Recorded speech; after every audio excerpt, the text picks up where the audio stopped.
to Renegade Conversations. This is Season 4, Episode 23. My next guest is Lil MacPherson, a woman who has done many things, all with a common thread of improving the earth and the food we eat. And she has even run for political office, not once, but twice, once on the municipal level and once at the federal level in Nova Scotia. She is a successful entrepreneur and sought-after advocate and speaker. My name is Meryl Cook. I'm an artist, a renegade, and the host and creator of Renegade Conversations. My mission is to provide thought-provoking, fearless, and fun discussions with remarkable female rebels who are shaking things up in their respective fields.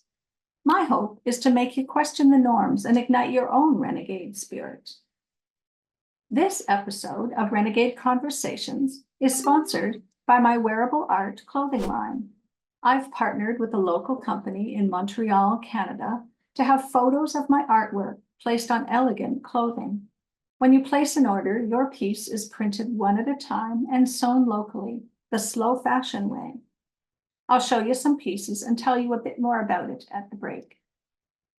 My next guest is Lil MacPherson. Lil MacPherson was born and raised in Nova Scotia, Canada. She is the founder and co-owner of the Wooden Monkey restaurants located in Halifax and Dartmouth, Nova Scotia. Serving food with a conscience is the restaurant's mission, and many awards have recognized this statement. Lil is a trained presenter for Al Gore's Climate Change Project and has attended United Nations climate change conferences in Copenhagen, Cancun, and Paris. She's traveled the world from the Slow Food International Conference in Italy to a Chalice sponsor site in Africa, but her passion remains on local issues concerning food sustainability and supporting Nova Scotia farmers. Lil has been sharing her message from elementary schools to universities, private and government-sponsored conferences. She often says that the people she focuses her attention on most are the people that eat food. She has also dabbled in politics and ran for mayor and the federal Green Party. Her focus now is back to the soil with thedirtgang.ca. It's one of her new projects. One of her favorite things to do is to retreat to her mountain hideaway and hop on her tractor. So welcome, Lil. I've known about you as an entrepreneur and a community advocate for many years. Your name keeps coming up as someone that I need to have a renegade conversation with. My friend Karen Gilmore had mentioned to me several times that you're such a fabulous person and community advocate that I really need to speak with you. Karen had had a long history with the United Way and other community organizations, and she's seen you in action. I've eaten at your restaurants many times, and I met you briefly recently. So I'm so happy that that you've agreed to come on Zoom and talk with me, because I know you're a super busy person. So thank you so much. Well, thank you for inviting me and thinking it's to having me. It's always an honor to be able to talk to anybody about food or all the wonderful things. Yeah, thank you so much. Oh, my pleasure, my pleasure. So, Lil, have you always been a renegade? Yeah, I think I have. I really think I have. My family and my kids tell me that all the time. Mom, what are you gonna do next? Or I'm always seem to be causing good trouble. Good. Shaking up things and kind of turning over rocks and finding out what's going on, not physical rocks, but wanting to see what's happening, even though I was a rock climber. So I really do enjoy it. Cool. Yes, I love the outdoors. That's actually probably my biggest love, is besides my grandson, is the outdoors, for sure. Yeah. Very nice. Very nice. Great. So what impact has being a renegade had on your life and your career? So for example, what kind of opportunities and maybe challenges has it presented? Quite a bit, actually. Yeah. How much time do we have? Well, the biggest part obviously was the wooden monkey, but I did start my kind of first stepping out when we were looking for a sidewalk on our streets when the kids were small, and the city was arguing who was the city or the county, and these poor kids were falling on the street. And so I kind of threatened a lot of politicians and said, if one kid hurts himself, I'm going to be the mother. I'm going to build my own sidewalk. So I told them with a shovel and a wheelbarrow that I'm a mother. I'm going to, because you won't, I'm going to build my own sidewalk to the school. This was a sidewalk to the school, like, 50 feet to 100 feet. So I was sort of stepped out there and kind of, whoever gets hurt, I'm going to put your names down on the paper. And I got pretty brave because it was really, it was an emergency. These kids were falling, sliding out on the road. And so, so it got built that summer. Yeah. And what about when you opened the Wooden Monkey? As far as I know, you were the very first farm to table restaurant in the Halifax area. Like nobody was really doing it then. Yeah, well, there was definitely a few, but I guess to the degree that we were doing was stepping way out. I mean, no one's and really to be truthful, it's the profit margins are so small in restaurants. Oh yeah. Nobody just tries it. And I know when we first opened the restaurant, I know the industry was saying they'll probably give me 6 months. There's no way in hell you guys can ever last with organic grains and flours and farm food and meat from all Nova Scotia and cooking with maple syrup and honey, not white sugar. So it was, it was all the ingredients is me, trying to find non-GMO canola oil. So I was really pushing the limit, and I kind of just had enough of the industrial food system. And the reason why I opened the Monkey was obviously the hurricane. Don't know if you know that story, but no, I don't know the story about the hurricane and the Wooden Monkey. I was here for the hurricane, but oh, good, oh, good. Well, the hurricane basically changed my life. When the Hurricane Juan hit Nova Scotia, 2003, September 29th. It just actually, I was in Vancouver trying to fly home, so I wasn't here for it, but I was trying to get home. Good thing they grounded my plane. But when I came home, actually, when we were in the flight, people were talking about Nova Scotia getting hit by a hurricane and how devastated it was. I'm like, no, we don't have those kind of hurricanes. So just relax. I was like, no big deal. We're fine. But when I flew over, and all of us from Nova Scotia flew in that plane 2 days later, there wasn't anyone speaking on the plane. You could hear a pin drop. We were just like, what the hell just happened to our province? So when I got home, I started to think about, because we were without food, we were without energy or power for 9 days, the whole province. So I started to think about what I was going to feed my children. But then I started to think about, and I was sitting in the dark one night and I thought, I wonder how much food we have in Nova Scotia. I wonder if we had food storage places. How are we doing? We're almost an island. We're up north. What's happening here? And I got kind of scared. As a mother, I started studying food back then. Story to that one. But so I decided to ask for, at government and farmers and try to get that information. And what I found was just horrifying and frightening. And it was a terrible business model. So we have about 3 days of food left in Nova Scotia. If we were to get cut off from the rest of the world, no, it's 90% of the food that Nova Scotians sit here and wait for comes from away. I know, it's awful. It's and it's climate change and I started to say, listen, we have to put our own life jacket on ourselves. We have to be able to feed ourselves, take care of ourselves. This is not fluffy anymore. It's just, we need to do this. I said, because you watch, at one point someday, when we put our grocery list out to the world, they will say, sorry, we're going to give you half because we're having droughts and climate change and flooding and we have our own problems. So this really scared the crap out of me.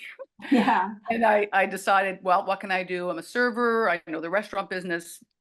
I'm going to open a restaurant that supports to rebuild the farming systems in Nova Scotia, the processing plants, the slaughtering houses, all the beautiful things that we lost through the years, because we were quite sustainable in the 1950s and 60s. So that's how it was born. So how has that been for you? I mean, it's certainly there are more people doing that, but as you say, the profit margins are really small, and I'm not sure that our farms are growing or that we have enough people processing meat. For example, the people we buy our chicken from at the Alderney market on Saturday said they don't have any chicken legs because the processor said no, they weren't going to do it anymore. So they're getting out of the business. So it's, oh my gosh.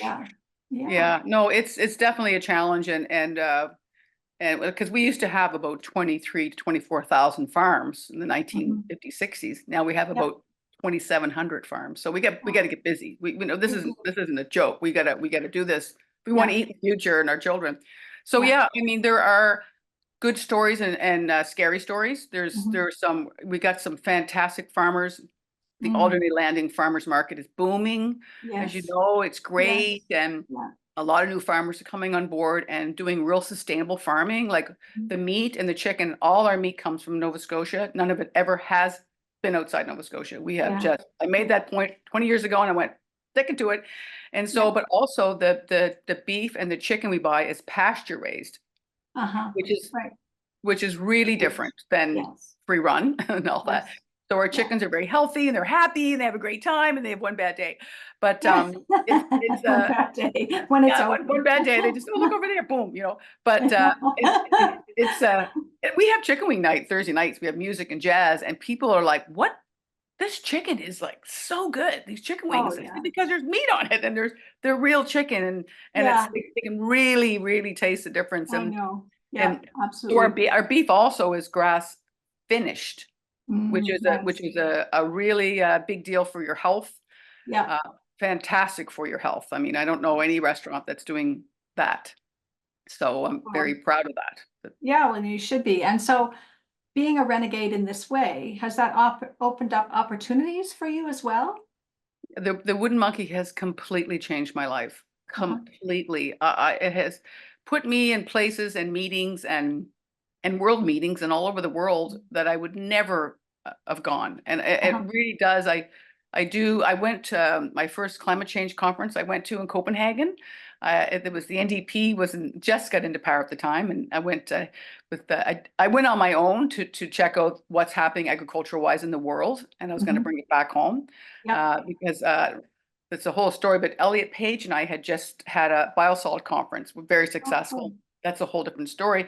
So I was going there to study what's happening in the world. So I was kind of a little shit disturber over there. Of course. Definitely. Definitely. I was jumping in the cars. They were all, Daryl Dexter and Rob Bennett, who was president of Nova Scotia Power. We're going to these big meetings. And I'm like, oh, I'm coming with you. Like going to see factories being done and biochar and all this bio mass, actually using pellets, using our Nova Scotia tree pellets to go to Copenhagen, by the way. So I was jumping in the van saying, oh, I'm coming with you. And I was being, I was sticking my nose in everything. And they were laughing at me like, oh no, here comes Lil. Yeah, how wonderful. It must take a lot of courage and a lot of energy to put yourself out there like that. It did. Yep. And it really, when I started speaking professionally, not professionally, just speaking out, I was so passionate about what I'm doing. And of course, public speaking is terrifying. I mean, I'm not a highly educated person, but I'm educated I've educated myself in this field for over 25 years. And every time I get scared or I get nervous and I want to throw up and I don't want to go and I make excuses, I don't feel well. And then I say to myself, I just see a bird fly by, honestly, or a baby carriage and, a dog or cat or, trees. And I go, I'm their voice. Yes. I mean, I'm so insignificant. Doesn't matter if I trip on stage or I throw up on stage or I pass out. Doesn't matter. You're right. It doesn't matter. Everybody, there's so many people and animals and trees and nature, everything that doesn't have a voice. We got to be that voice for our kids. So, that's And I think that's the definition of a true renegade is that they use their voice to bring about change in the world. And it's exactly what you've been doing. Yeah. Awesome. Well, one of my most terrifying, it was, I didn't know if you knew I ran for mayor. I did. I was going to bring that up next. Yeah. So tell me about that. Oh what the hell was I thinking? But it was great. It was crazy. And that was one of those times where I thought, damn it. I helped Mike in his first election. Yes. And I wrote a bunch of us got together and wrote a whole green platform for him. And so Mike Savage is the current, just for people who don't know, Mike Savage is the current mayor of Halifax, and we're actually in a mayoral race at the moment. Yeah. Yes, I was tempted to run. So when he wasn't doing what I wanted to do, I was like, this is climate change. We're in emergency. We need food systems and shelter. And I was studying systems, waste management. And I was really, really looking at all the cogs of the city, and they weren't doing enough. So I decided to run for mayor next time because nobody was running, nobody would challenge him. So Uh-huh. he just got in, he would just get in, because nobody Yep. was challenging him. For quite So, long. so I stepped forward, and I'm sure it shocked him because we're friends, and it kind of shocked the whole team. They're like, "What are you doing?" And so, yeah, I wanted to change the conversation. I wanted to bring up issues about the city. I said, nope, and it was probably one of the scariest first debate. I literally had so much sweat rolling down my back because it was just him and I, right? And it's Oh my one goodness. of the Yeah. biggest municipalities in our country. Yes. Don't know that. It's definitely a huge municipality. So I survived that, but I got 32.5% of the vote. That With is amazing. That yeah, is really yeah, amazing. Yeah, yeah. that's So something to be proud of. Yeah, I wish we're running this year. I kind of and deep in my heart, I kind of wish I was too. And even Mike said, yeah, are you going for it? Or Yeah. you're getting the next mayor, and I don't Yeah. know. I just there's so many issues here in Nova Scotia that I'm involved in now, like from Yeah. glyphosate spraying to food systems to Yeah. forestry. Oh gosh, I'm just got my hands in too many balls, but that's Right. being a renegade, right? It is, but at some point you can't spread yourself too thin or you won't accomplish anything. So yeah. Yes, Yeah. that's my Sure. kids say that. Mom, slow down. Oh, it's wonderful. So we're going to take a short break here for a message from our sponsor. And then when we come back, I'm going to have some fun questions for you. This episode of Renegade Conversations is sponsored by Meryl Cook Wearable Art Clothing. I've partnered with a local company in Montreal, Canada, to have photos of my artwork placed on elegant clothing. When you place an order, your piece is printed one at a time with minimal waste and sewn locally the slow fashion way. Find the link to my clothing at merylcook.ca/shop. So, welcome back. Thank you. Welcome. Did you bring a drink to share today?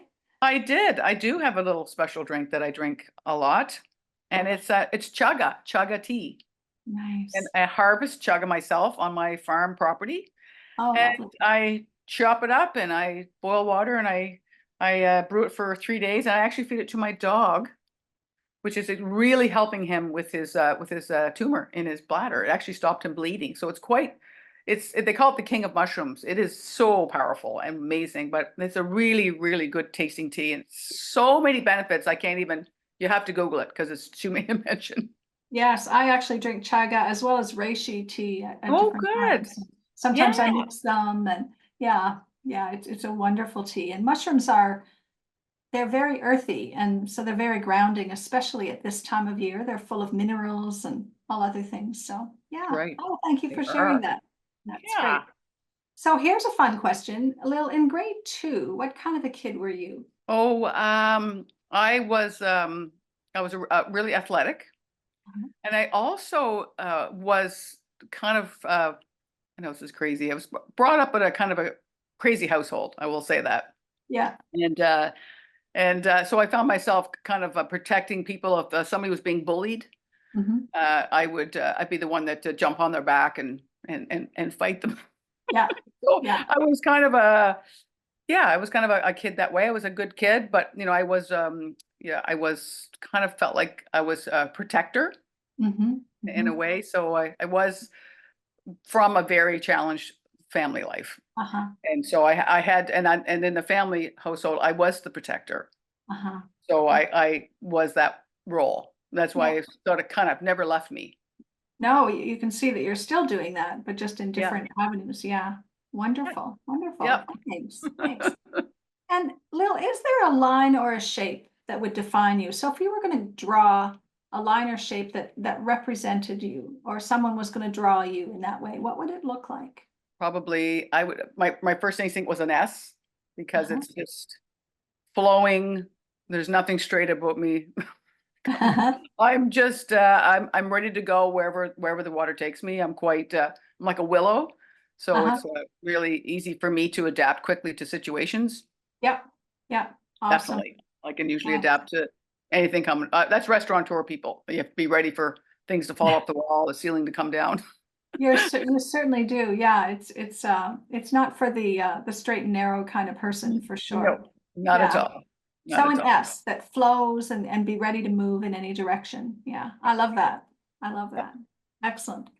So what advice do you have for people who want to access their own inner wild self or their own inner renegade? What advice do you have? Well, I think, I mean, this is, people ask me this in a way that, what would you tell like a new business owner, somebody trying to open a business or trying to step Mhm. forward? And Yeah. I did this little trick, when I was trying to open the monkey, when I was first sign the lease, and it was very terrifying. I had no money, no banks, banks were saying no. I was Yeah. piecing furniture together. It was really a tough thing. So Mhm. there was only about 3 or 4 people that were agreeing with me, and everybody else was like, what are you doing? You're going to go Yeah. bankrupt. Yeah. They had a point. So what I did was I yeah, I built an imaginary box called the failure box. And I kind of, because I was just like, I was on fire there, and I was so driven to get this done. So I jumped in the box basically. So okay, I'm going to jump in this box, and I failed. I couldn't get the restaurant open, or I did, and nobody came, and I lost all my money, and I'm bankrupt, and everything's done. I Mhm. got 2 kids that are crying in the corner, and my ex-husband's, divorcing me, and and I sat in the box truly, and I said, okay, how do I feel? How do I feel if I didn't do this? How do I feel that I failed? Mm. And I sat there, and you really feel it, and I'm like, I'm okay. I'm Yeah. gonna be okay. I'm a good waitress. I'll get a job. I started Uh-huh. working my way out of the box. And then Yep. once I did that, I jumped out of the box and never, because a failure wasn't an option to get this place open, because I just Yeah. signed the lease. So I said, failure wasn't an option. Don't allow anybody to throw negative stuff at you as you're building your business or as you're getting your idea going, because you Uh-huh. don't have time. Boom. Yep. So Yep. that's my little trick I did. And it really worked, because I never got back in the box again, because I knew what it was like to fail. Uh-huh. And you knew you were going to be okay. I knew I was going to be okay with Yeah.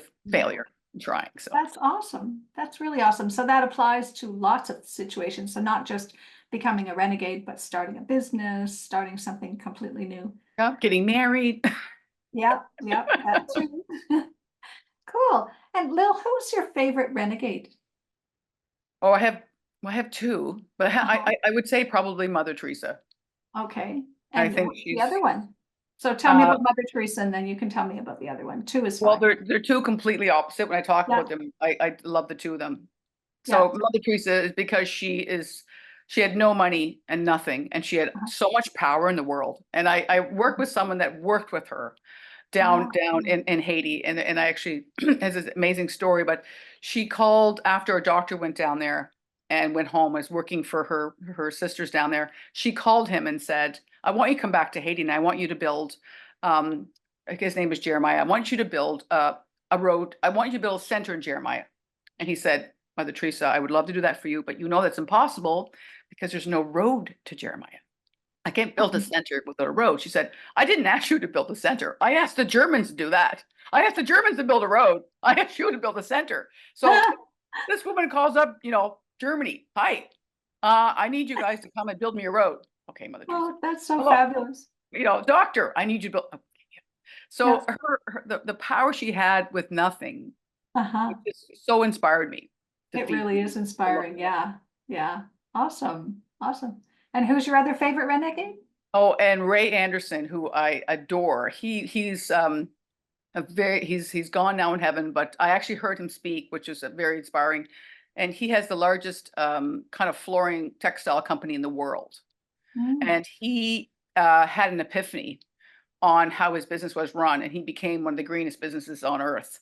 And he mm, really was a game changer. And he's probably on every documentary that you see when it comes to that. But I love this man, and I love biomimicry, and he's got a lot of stuff to do with that. But he yeah. changed the whole company to being green, and he had to go. This is in like the late 1980s or 90s. He had to convince Wall Street that it is good to go green, and he actually made more money. He saved energy. His where he took his company and where his profit margins were like doubled. Like it was like, oh my gosh, this does work. So Yeah. he it's quite a story that he had, and I heard him speak here Oh, a few very years cool. ago before he died. Yeah. But he yeah, that the at the time the PCs, the Progressive Conservative Party, when they were there, they've had a lot of great green trade shows in Nova Scotia, and we had William McDonough, who was a rock star, and all these amazing people that these environmentalists that came in. But Yeah. yeah, Ray Anderson is someone to listen to, and I read his book as a restaurateur, and his book is The Confessions of a Radical Industrialist. And here I am reading this book as a restaurant person, and everyone that has a business should read this book because it's all about waste. He said the best Uh-huh. barrel of oil is one that's not burned. And so I'm Oh, going around my restaurant looking about, it said it's all about waste, waste, waste, waste. Just don't make waste. Waste is money. Something in the uh-huh. garbage, that's money. So Oh, yeah, he's just, I just love him. oh, Just love cool. Well, I will put a link to his book um, him. Okay. in the show notes. And you Yeah. were also mentioning earlier, you were mentioning something about a film that you thought everybody should see. Oh, Kiss the Ground. Yeah. So tell Kiss me a the little bit Ground. about that. Well, it's really, I was so excited about this movie coming out because of this documentary, because about 10 years ago when I was in Copenhagen at one of the conferences, I sat and listened to farmers, 7 different countries talk about Mhm. small scale farmers are cooling down the planet. And it's all Yeah. about climate change and it's all about the soil. The soil is it. So they finally, they're talking about how powerful the soil is and how it can actually reverse climate change Mm. and really in a big rate, Yeah. huge. Yeah. So yeah, Wonderful. yeah. So Wonderful. we also, I must say too, we also started to put this up too, because the Dirt Gang, Yes. I have the Dirt Yes. Gang going. So we resurrected the Dirt Gang. So that's kind of a cool website that we have now. So we're working with all groups in Nova Scotia, and that came from the conference that Elliot and I did. Which Oh, is all, that's very cool. yeah, Yeah, yeah, it's all I about definitely will put a link to the Dirt Gang there too. It's free. really an inspiring website. So that's really Yeah, great. yeah. Cool. Cool. Good. So where are we? You drink my I chagas. guess yeah, you can drink your chaga. I guess we're down to almost the end here, and my question is, do you have a question for me? Well, what made you a renegade? Because you're obviously, I mean, you're a beautiful artist that I see. I mean, your Thank art is you. amazing. I love art. I love art. What inspired you Well, to do this? I guess I've always been a renegade. I've always been a little bit outspoken. So I was a kid who never quite fit in because I would say what was on my mind. I grew up in a family that was challenging as well as the oldest child and had a lot of responsibilities. So I was used to doing things and speaking out. And in high school, I got thrown out of home economics because I was just so disruptive because I thought they're teaching me how to set a table and I'm cooking for my brother and sister and my whole family because mom's at work and whatever. And, so things like that. So I actually got to take automotive. So that was my silver lining there. I got to take automotive because they threw me That's out of home. great. That was great. I love And, that. I think my art really took a big leap after I had breast cancer because I decided that um, I wasn't, wanted to really fully heal. And so I started to make art and I'd always wanted to be an artist and just felt like, well, no one ever makes a living as an artist. Um, and so I thought it's not practical, but I really was always drawn to art and color. And so I guess the renegade part of my art is about sort of really figuring out what do I want in my life and how do I want to feel and how could that inspire others and so that's been kind of the underlying the underlying principle and I'd say the thread that kind of underlies um, all of my jobs that I've had is that I always wanted people to make really big changes in their lives. And I wanted to work with people who were ready to do that. So when I was a homeopath, for example, I loved the clients that were coming in ready for change.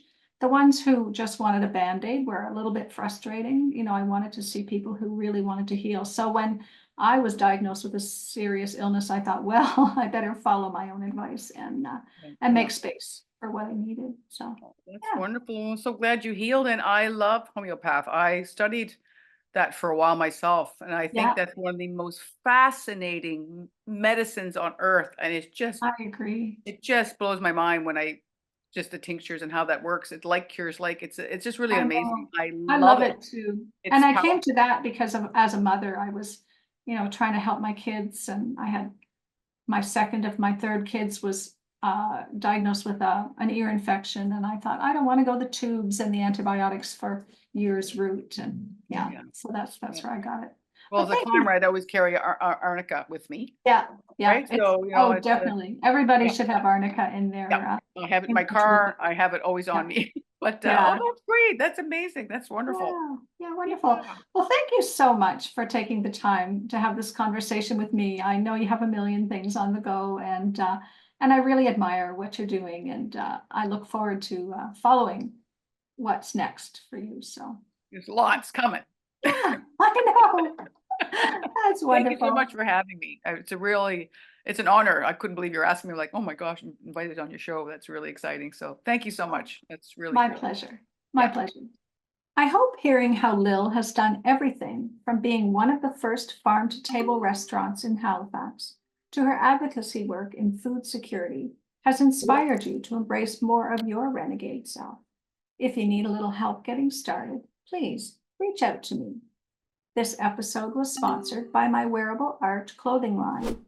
Whether you're looking for a distinctive piece for a networking or special event, or you love all things fiber and are thrilled to see photos of hand-hooked, hand-spun, hand-dyed, textured fibers on elegant clothing, find the link to my clothing at merylcook.ca/shop. Be sure to subscribe to Renegade Conversations. It's available on my YouTube channel at Meryl Cook Artist as a video.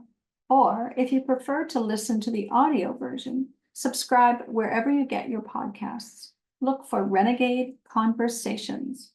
Thanks so much for listening and sharing this episode.